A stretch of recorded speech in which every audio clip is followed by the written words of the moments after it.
Según los psiquiatras en la Organización Mundial de la Salud, 450 millones de personas en el mundo tienen un trastorno mental.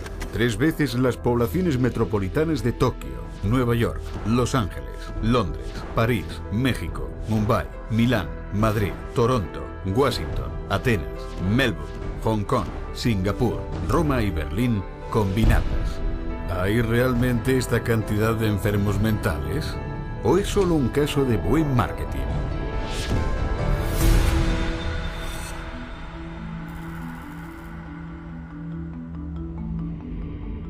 A principios del 99, Estados Unidos se enfrentó a una nueva epidemia aterradora. Te sonrojas, sudas, tiemblas, te resulta difícil respirar, decían los pósters. Con la coletilla, imagina ser alérgico a la gente.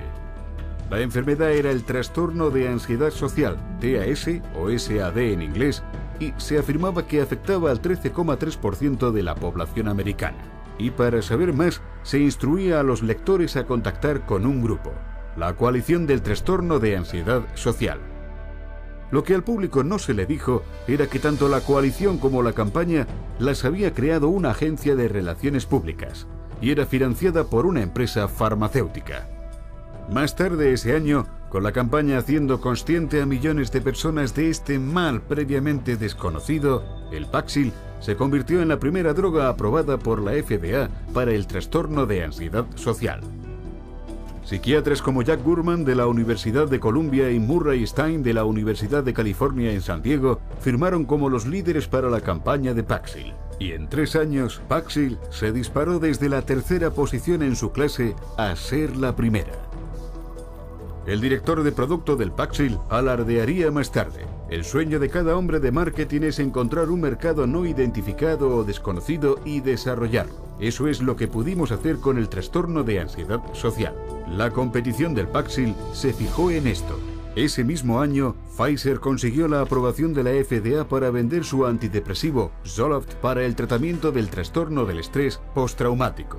Contrataron también una firma de relaciones públicas para crear su propio grupo de líderes psiquiátricos y les pagaron para difundir sus noticias sobre el trastorno. Esta campaña afirmaría que una persona de cada 13 desarrollaba este trastorno en su vida, y esto incluía a quien viera un acto de violencia, un desastre natural o un evento angustioso. Y como con Paxil, las ventas del Zoloft subieron por las nubes.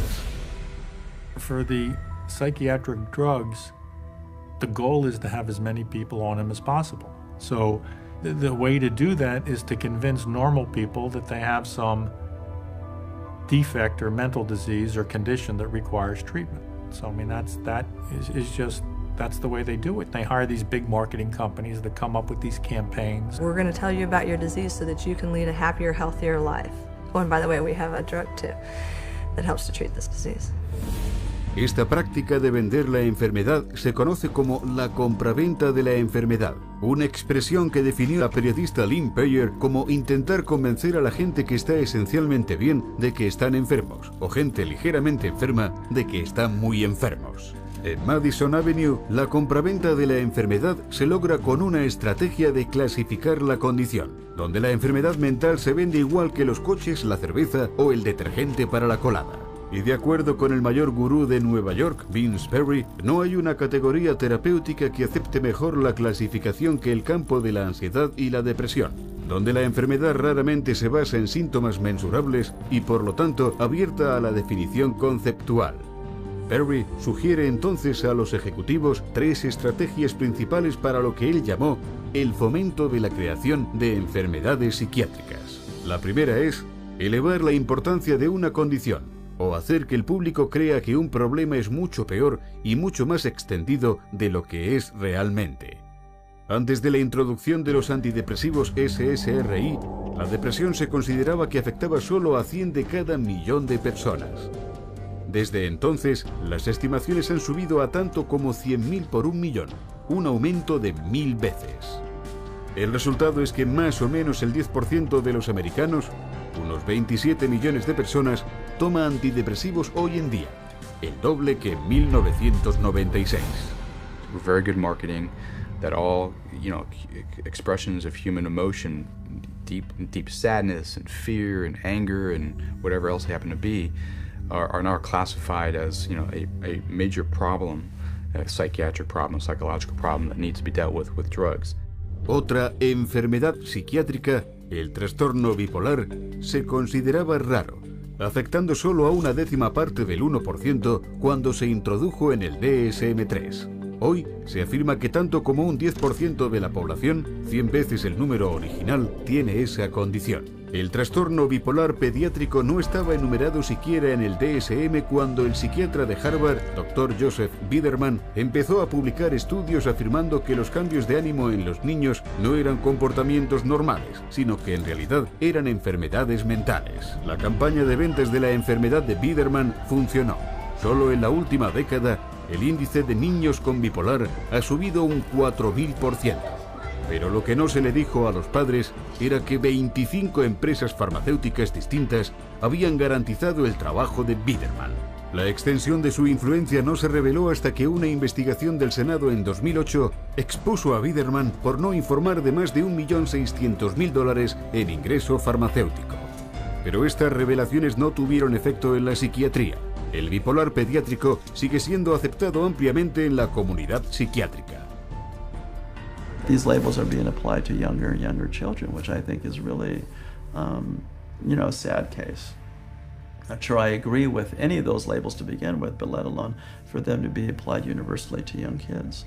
This idea that childhood itself is a psychiatric disease is simply based off some completely unsubstantiated idea that got printed in the psychiatric manual, and there's no science behind it whatsoever.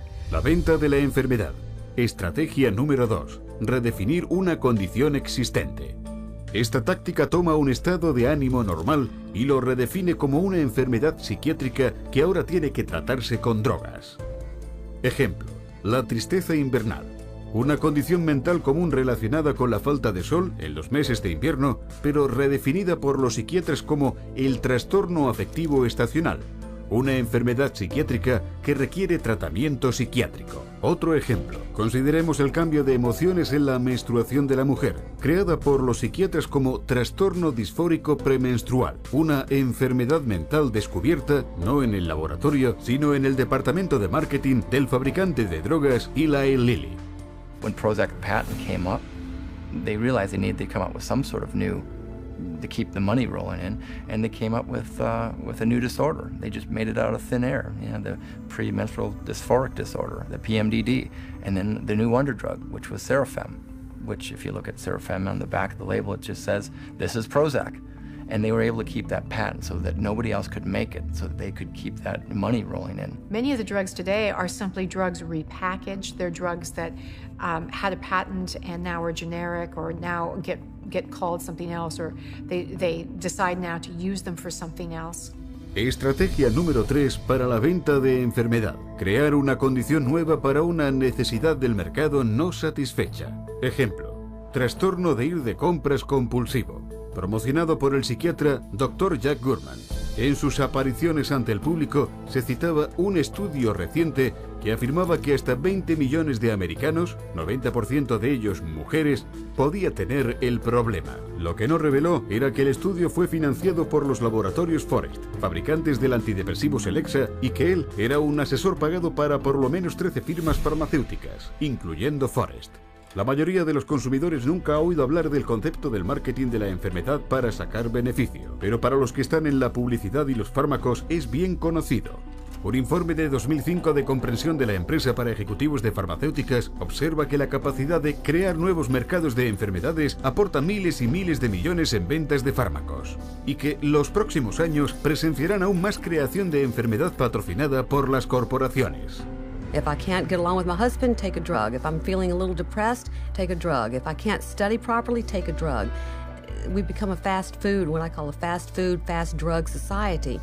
Uno podría entonces preguntar, ¿Hay alguien cuestionando este aumento extremadamente cuestionable y científicamente no probado de diagnósticos mentales? En abril de 2006, el diario médico británico encontró, sin querer, cuando publicaron un estudio pionero que anunciaba una enfermedad psiquiátrica recién descubierta, trastorno de deficiencia motivacional o MODED. Se caracterizaba por letargo y una indisposición para trabajar. Se afirmó que MODED afectaba a millones, pero cuando los medios de comunicación por todo el mundo transmitieron las noticias sin cuestionarlas, el diario dijo la verdad. El estudio era parte de la edición de su Día de los Inocentes, pero el chiste demostró el punto. La venta de la enfermedad funciona. Incluso gente sin enfermedades mentales en lo más mínimo pueden ser considerados en riesgo y que se les recomiende un tratamiento de drogas. Un estudio publicado en el diario de la Asociación Médica Americana instaba a todas las víctimas de ataques al corazón a tomar un antidepresivo para prevenir la depresión, estuvieran deprimidos o no. Se descubrió que los autores tenían una relación financiera no revelada con el fabricante del antidepresivo Lexapro. El drogado preventivo es la onda del futuro, como un experto dijo. Por lo visto hay una cantidad de dinero ilimitada que ganar con el marketing farmacéutico de los remedios para las enfermedades y todavía más de los remedios para reducir los factores de riesgo para la enfermedad. And of course, every time they come out with a new mental disorder, then they come out with a new drug to counteract it.